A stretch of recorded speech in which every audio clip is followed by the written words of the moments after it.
সরকার নির্বাচনী ইশতেহার, জুলাই সনদ ও ৩১ দফা বাস্তবায়ন করবে বলে জানালেন প্রধানমন্ত্রী তারেক রহমান। বিকেলে বগুড়ার আলতাফুন্নেসা কলেজ মাঠে আয়োজিত জনসভায় একথা বলেন তিনি। প্রধানমন্ত্রী বলেন, প্রতিশ্রুতি অনুযায়ী ফ্যামিলি, স্বাস্থ্য ও কৃষি কার্ড জনগণের হাতে তুলে দেওয়া হবে। বিস্তারিত আক্তারুজ্জামান রকির প্রতিবেদনে। নানা কর্মসূচি ও উন্নয়নমূলক কাজের উদ্বোধন করেন প্রধানমন্ত্রী তারেক রহমান। এসব কর্মসূচির শেষটি ছিল আলতাফুন্নেসা কলেজ মাঠে বগুড়া জেলা বিএনপি আয়োজিত সমাবেশে প্রধানমন্ত্রী বলেন, সংবিধান সংস্কার কমিশনের দেয়া জুলাই সনদ বাস্তবায়নে বিএনপি বদ্ধপরিকর। বিএনপির লক্ষ লক্ষ অর্ধ কোটি নেতাকর্মী গায়েবী মামলায় নির্যাতিত হয়েছে।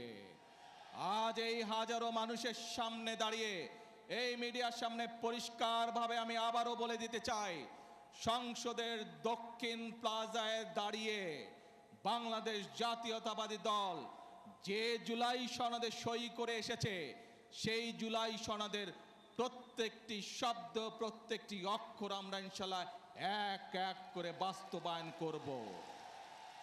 তারেক রহমান বলেন, পূর্বের ন্যায় এখনো একটি চক্র ষড়যন্ত্রে লিপ্ত, তাই সবাইকে সচেতন থাকার আহ্বান জানান প্রধানমন্ত্রী।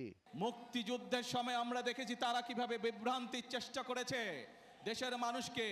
৮৬ সালের নির্বাচনে আমরা দেখেছি তারা কিভাবে বিভ্রান্ত করার চেষ্টা করেছিল দেশের মানুষকে। ৯৬ সালেও আমরা দেখেছি স্বৈরাচারের সাথে গিয়ে তারা কিভাবে দেশের মানুষকে বিভ্রান্ত করেছিল। ২০০৮ সালেও আমরা দেখেছি সেই ওয়াল 11-এর সাথে যোগ দিয়ে তারা কিভাবে বিভ্রান্ত করেছিল দেশের মানুষকে। এই ষড়যন্ত্রকারীদের বিরুদ্ধে আপনাদেরকে সজাগ এবং সতর্ক থাকতে হবে, কারণ তাদের অতীত ইতিহাস বলে দেয় যে কতবার দেশ স্বাধীনের পরে, দেশ স্বাধীনের আগের শুরু থেকে তারা কতবার চেষ্টা করেছে দেশের মানুষকে বিভ্রান্ত করতে। নির্বাচনের প্রতিশ্রুতি বাস্তবায়নে প্রধানমন্ত্রী দেশবাসীর সহযোগিতা চান। এছাড়া বগুড়া বিমানবন্দর চালু ও বগুড়া সিরাজগঞ্জ রেল লাইনের কাজ শীঘ্রই শুরু করার আশ্বাস দেন প্রধানমন্ত্রী।